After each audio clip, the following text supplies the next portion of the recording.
Hello, welcome to my channel. On today's program, I'll be speaking to my friend Rose.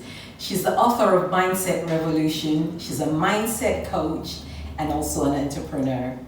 Come with me, let's interview her. Thank you for your time, Rose, for honoring our invitation to be on this program. Thank you for inviting me. Welcome, Rose. Rose, you're from what country originally? I'm originally from Ghana. From Ghana. Okay. In West Africa. Oh, wow. Okay. Next door to Nigeria. Okay. And when did you come to this country, or have you always resided in the United Kingdom? No, I came to the United Kingdom in 1992. Okay. I was 23. I just turned 23, and I just finished my first degree, and I relocated here. I studied business administration, and then after that, I relocated to the United Kingdom.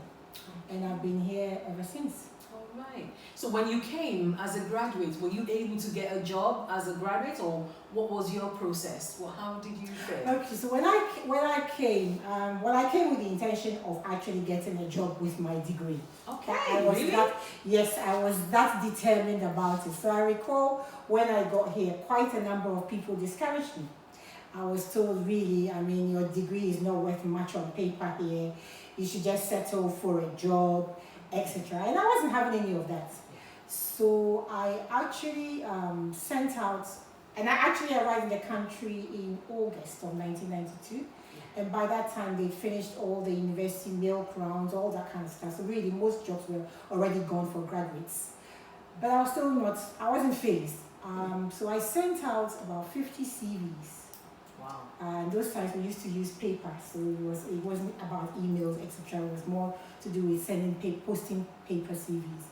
And I got invited for about 8 interviews, and then got through the second round for 6, and then got offers from 3 companies onto their graduate training schemes actually. So I then took a job with a company that was called Commercial Union, because in Commercial Union Insurance, because I studied business administration, but one of my specialization in the finance option was insurance. And my whole idea of relocating was to come and work within the insurance industry in the UK, because that's really the leading place. So insurance really started with Lloyd's. So that was a good place to work. So that's how I got here and relocated here and got onto a graduate training scheme with Commercial Union Assurance, and then I was posted to Exeter, which is in the southwest of England. And at that time, you're talking 1992, I was literally the only black person I was going to say that in that part of the world. That's very unusual. Like, you've come from a different country. At that point in time, in those years, people didn't, go for graduate jobs. You would take what you're given. No, yes, I think I have my father to actually blame and reward for that, in that he instilled in me a certain, I didn't think I was different. You see, if I have to say it, actually, I became aware and conscious of my blackness relocating to England, as opposed to, I wasn't exposed to racism. I didn't feel less than. As far as I was concerned, I had a degree, I had graduated, there were jobs out there, I'm entitled to one. It's as simple as that. So I really, really, really, actually, I think in some respect, I miss that old me. That old me that knew I could do, be, whatever, anything and everything. I'm still there, but I really do miss the raw old me, which I believe has been sensitized as a result of exposure to the concept of racism, color, whatever. But no, when I arrived here, I didn't have those, none of those barriers whatsoever in my mind. Yes. No. But over the years, things have Over changed. the years, you get experiences, you get informed, and this is the issue. Information can actually program you, and if you're not conscious of it, you start accepting certain limitations society is putting on you. Because actually, in some funny sort of way, we tell ourselves, I'm more informed now, when in actual fact, the information is causing you more harm. Exactly. you know? Exactly. Because when I wasn't aware of and conscious of racism, I would if I have to go to back airport for a job, it's a job, I've come. But now you'd have to think, well, are they looking for this? What's the statistic of that? What's the chances or the likelihood? Getting all of that information is programming your mind to actually accept limits. And that's why basically I'll speak to you later on about it, but that's why I believe we then need to actually reprogram those very things, because what we value as information and knowledge and education may actually be very harmful. Thank you for that. Thank you. I was going to ask you, are you the first generation or the second generation? I'm the first generation of my family to live here. Yes. I'm the first generation. Yes. So what do you do now? I was going to ask you as well. Okay, what do you do now first? Because I know you've written a book. I've said that in my introduction. Let me find out what you do now, and then we'll ask you about the book that you've written and the reason why you've written that book. Okay, so what do I do now? What don't I do? I guess my kids will turn around and say, what doesn't she do? What I do now, predominantly my profession is in strategic change. Okay. So by that, I help organizations that want to make changes to their policies, their practices, their business operating model, whatever it is. So you set up an organization and essentially it was set up to produce ice cream, say, for instance, and now you want to actually expand into other areas. So you need to change things within the organization to be able to do that. Maybe ice creams are sold through ice cream vans, but the other products you want to sell may have to go on store shelves. So what's the operating model for that? I help organizations do that. I've worked across various sectors. So I've worked within banking, I've worked with transport, Department of Transport, Civil Aviation Authority, British Airports Authority. I've worked with the Department of Health and Social Care, and I've done a range of consultancy assignments with a number of local authorities.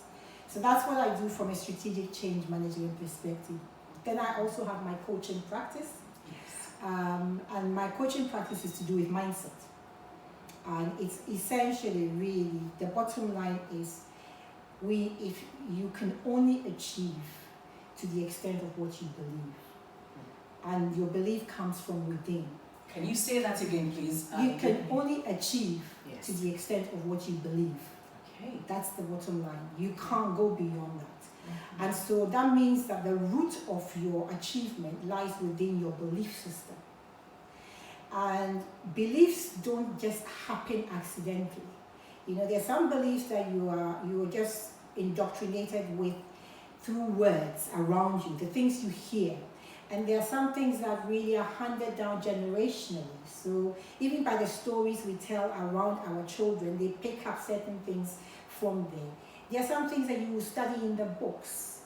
And there isn't just one belief system. You know, you hold different beliefs about different aspects of your life. So you can hold a belief about how far you think you can go with your career within the United Kingdom. And that would be the extent to which you will achieve. You won't go beyond that glass ceiling that you have set for yourself. You may hold a belief that says, well, black people don't ever do well in this particular field. So that would stop you from potentially even wanting to enter that field. You hold a belief system about relationships and marriage. You hold a belief system about health. You know, whether you can actually influence your health in a positive way, or whatever will be is your belief system. That is how you would live your life. Yes. So the root of anything you want to achieve is going back to, what do I actually believe? And what you believe then is based on things that are programmed in your subconscious. So it's not very easy to unpick your belief system in that respect. What you can do though is, if you can't identify what you believe, you can look at what you want and ask yourself, so if I really want to be this, what do I believe, what do I need, what does my belief system need to be in order to get that? You know, so if I want to have the perfect marriage, peaceful relationship, loving relationship, whatever, what do I have to believe about the whole concept of my, because some of the things that we hear around us, we think they're jokes. But then you are indirectly being programmed in your perceptions about those things. That's why I normally get cross when I see quite a number of the derogatory statements about women with regards to relationship, or they are just looking for money, or they are just looking to be looked after. And I see all those things, and you get women laughing at it, etc. But yes, there's a time to joke, but we have to be conscious that inadvertently we are also reinforcing perceptions by repeating those things. So anyway, I now work with I have a concept which I call the mindset revolution concept, and it's really trying to understand what our belief systems are and just reprogram ourselves with what we want to, what we believe, what we ought to believe in order to achieve what we want to achieve. So I believe I can be an employer. I believe that I can grow a global business. I believe that my business should be on the same level as all the other global businesses that are being floated on FTSE. I believe that I have a concept that people are out there that they need. I believe. You need to then actually start programming yourself with that belief. So you think things. If I believe this, what would I do? If I truly believe I have a concept that should actually be comparable to the concept of Tony Robbins, who's one of the leading coaches in the world out there, to Lisa Nichols, to Oprah Winfrey, to whatever, what should I be doing? And those are the things I need to think about. And if I think about those things and I put those images in front of me and I continue to program myself with that belief system, I start taking the steps towards that. So what you believe influences what you think. What you think determines how you act. How you act determines your results. It's that simple. Your end point, basically. End point. Yes. And so if you look at your result and you don't like it, there's no point trying to change what you act, because your sustained action will not change unless your thought system has changed. And your thought system is not going to change unless your belief system has changed. But if you know, the one thing you should know is I look at my results, I don't like my results. Something has got to change. The tendency would be to rush and start doing different things. The truth of the matter is, those things will not become habitual if you don't believe in them. That's why you can start an exercise program for 1 week and then stop. Because you haven't actually gone to the root of why you are doing the exercise program in the first place. If I believe that I just need to exercise to lose weight, and I can work out for a week or two and I'm not seeing any magical result, I really haven't actually got the program, the belief program into me. You need to reprogram. I need to reprogram my mind. I need to reprogram my mind to tell myself I love myself. I want to be healthy. I want to live a healthy, fulfilling life. I want to live long. And I'm capable of doing that. And the one way I can do that is that I actually need to exercise this precious body that has been given to me. I need to walk, I need to run, I need to swim, I need to do whatever to maintain this body. And actually, the next level of that is to be able to say, I enjoy this.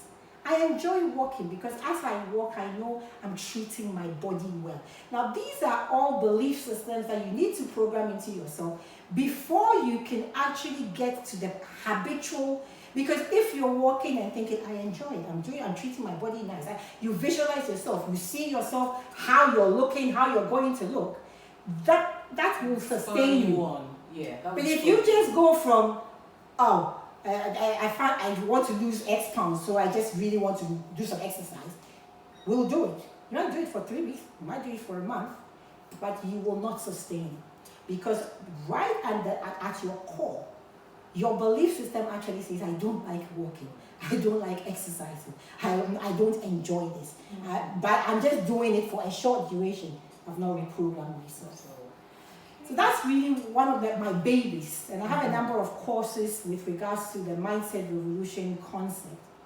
And the key driver for me has been really, or what spurred me on in that direction, was just looking at blacks across the globe, Africans in particular, across the globe, so both on the continent and in the diaspora. And just looking at how, and I'm speaking in general terms, so people that have achieved and doing to the highest level, please don't have a go at me. But in general terms, and the fact that we can even point to stars is a problem. That is a problem in its own right. The fact I can say, I can pick up. I don't want to mention her name wrongly, but I love her. She's an author. Her name starts with C. She's from Nigeria. Chinamanda. Yes. Chinamanda. Yeah, we can point to her as a leading light in literature and so on and so forth. The fact that we have unique individual stars in itself should tell us that what is happening to the rest of us. Do you understand me? And I just feel when I'm looking at the potential of the continent, looking at all of us across the diaspora, and then you see how limiting beliefs are limiting us. And then you realize it's nothing to do with your geography. It's not something to do with your location. It's to do with you. Wherever you go, you carry you. Wherever you go, you meet you. And we can move from here, we can go to the States, we will achieve to a level of our belief. It's that simple. I can go to Canada, I will achieve to the level of my belief. I can go back home, I will achieve to the level of my belief, because wherever I go, Akosia Rose is going with me. And that's the one who's going to make a difference. Wherever I go. So that's what Mindset Revolution is about. Let's reprogram our beliefs in order to achieve the results we want. Thank you very much for watching the program. Until next time. Bye-bye.